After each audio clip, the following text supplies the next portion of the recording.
कि लंदन में जो इंडियंस रह रहे हैं माइग्रेंट्स, उन लोगों ने सबसे ज़्यादा जो है वो एबॉर्शन करवाए हैं जब उन्हें ये पता लगा कि उनकी वाइफ के पेट में जो बच्चा है वो लड़की है। तो मैं हमेशा ये कहता हूँ कि जो पढ़े लिखे लोग हैं वो बहुत बड़ी बड़ी गलतियाँ करते हैं और जानबूझ के सोसाइटी को ख़राब करते हैं। जो अनपढ़ लोग हैं वो हालांकि इतनी बड़ी गलतियां नहीं करते हैं। अब आज मैंने एक न्यूज़ देखी जिसमें कि ये चीज़ बताया हुआ था कि लंदन में जो इंडियंस रह रहे हैं माइग्रेंट्स, उन लोगों ने सबसे ज़्यादा जो है वो एबॉर्शन करवाए हैं जब उन्हें ये पता लगा कि उनकी वाइफ के पेट में जो बच्चा है वो लड़की है।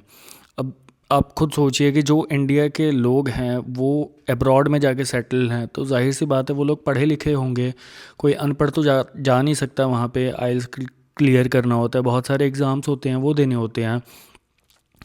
तो अब इसमें जब मैंने न्यूज़ फर्दर देखी कि मीन्स ये कैसे पॉसिबल है, फॉरेन कंट्री है, अबॉर्शन लीगल नहीं है वहाँ पे, इलीगल है। तो इंडिया तो जो है वो जुगाड़ पे चलता है। यहाँ पे हर चीज़ के लिए जो है लोगों के पास जुगाड़ होता है कि भाई इसको कैसे किया जा सकता है। तो वहाँ पे भी इन लोगों ने जुगाड़ लगाया। मैंने फिर और इसके बारे में जब स्टडी की तो मेरे को समझ में आया कि इन लोगों ने कैसे किया। अब वहाँ पे क्या है कि 24 हफ्ते की अगर प्रेगनेंसी है तो आप एबॉर्शन करवा सकते हो।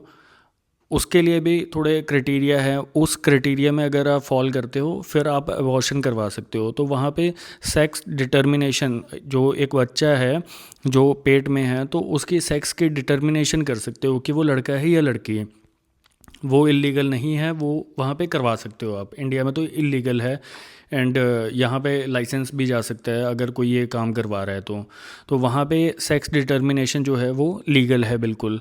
तो वो लोग क्या करते हैं कि वहाँ पे सेक्स डिटर्मिनेशन पहले ही करवा लेते हैं अपने बच्चे का। अगर वो लड़की है तो उसके लिए फिर वो लोग एक नया ट्रैप बनाते हैं।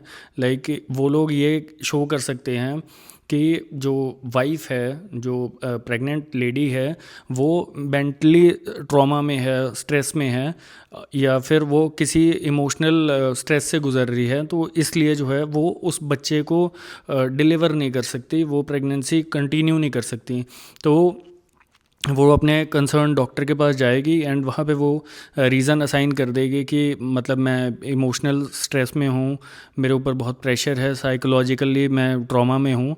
तो वो अपना जब वहाँ पे स्ट्रेस बता देगी तो डॉक्टर ऑब्वियसली उसको रिकमेंड कर देगा कि ये इसकी हेल्थ के लिए बहुत ही हार्मफुल हो सकता है, तो इसलिए उसका एबॉर्शन करवाना ज़रूरी है। तो अब देखिए उन लोगों ने जो है प्री नेटल सेक्स डिटर्मिनेशन भी करवा लिया, उन्हें पता भी लग गया बच्ची है, लड़की है। तो वो लोग डॉक्टर के पास जाते हैं और वहाँ पे ये रिपोर्ट फेक बनवा देते हैं कि यार हम तो बहुत ही साइकोलॉजिकल स्ट्रेस में हैं, तो इसलिए हम जो है वो प्रेगनेंसी कंटिन्यू नहीं कर सकते हैं। तो अब इसके बाद क्या होगा कि उन्हें 2 डॉक्टरों की अप्रूवल चाहिए होगी जो ये क्लियर कर देंगे कि आप एबॉर्शन करवा सकते हो।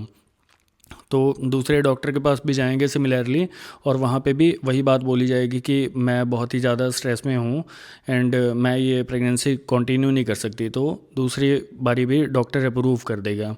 तो जब दोनों कंडीशंस में बच्चा अप्रूव हो जाएगा कि एबॉर्शन करवाया जा सकता है, तो उसके बाद जो है वो एबॉर्शन करवा दिया जाएगा।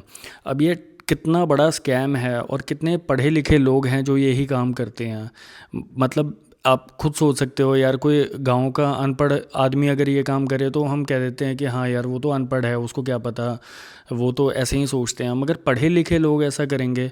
एंड रिसेंट डाटा में तो ये तक पता लगा है कि अब लड़कियों की तादाद जो है वो 100 है तो लड़कों की तादाद 114 है।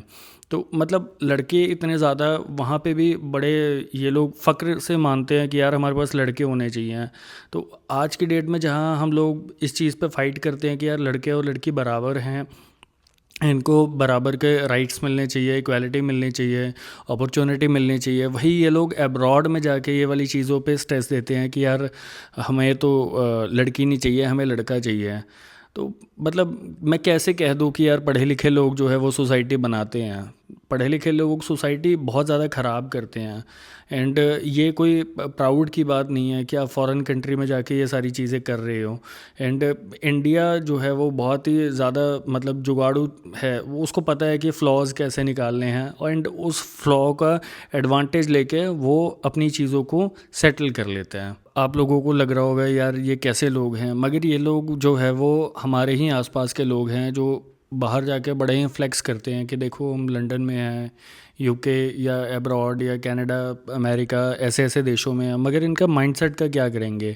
ये लोग किसी भी बड़े देश में कहीं पे भी चले जाएंगे, इनका माइंडसेट तो वही रहेगा, वही छोटी सोच रहती है, वही अब्रॉड में भी जाके यूरो और डॉलर कमा के भी उसको रुपीज़ में गिनते हैं कि यार हमारा तो इतने रुपीज़ हमने इंडियन करेंसी के अकॉर्डिंग कमा लिए हैं।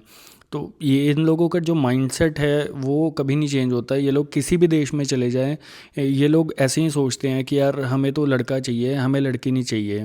अब इंडिया में हम लोग बोल देते हैं कि यार गांव के लोग तो ऐसे ही करते हैं, बट गांव के लोग की बात नहीं है यहाँ पे, और यहाँ पे अनपढ़ और पढ़े लिखे की भी बात नहीं है। मगर मैं फिर से वही बात बोलूँगा कि ये किस तरीके के लोग हैं। ये लोग अब्रॉड चले गए और अब्रॉड में जाके भी वही काम कर रहे हैं जो ये लोग यहाँ पे करते हैं। तो इन लोगों को चेंज होने की ज़रूरत है, या फिर वहाँ पे भी लॉ इतना स्ट्रिक्ट हो जाए कि इन लोगों का दिमाग जो है वो सही हो जाए। मतलब ये लोग कैसे ये लोग सोच सकते हैं कि यार बेटियाँ इतनी इम्पॉर्टेंट नहीं हैं जबकि लड़के इतने इम्पॉर्टेंट हैं।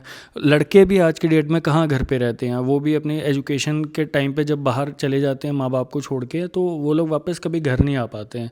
एंड किस लेगेसी की बात करते हैं, तो यार लेगेसी वैगेसी कुछ नहीं होती।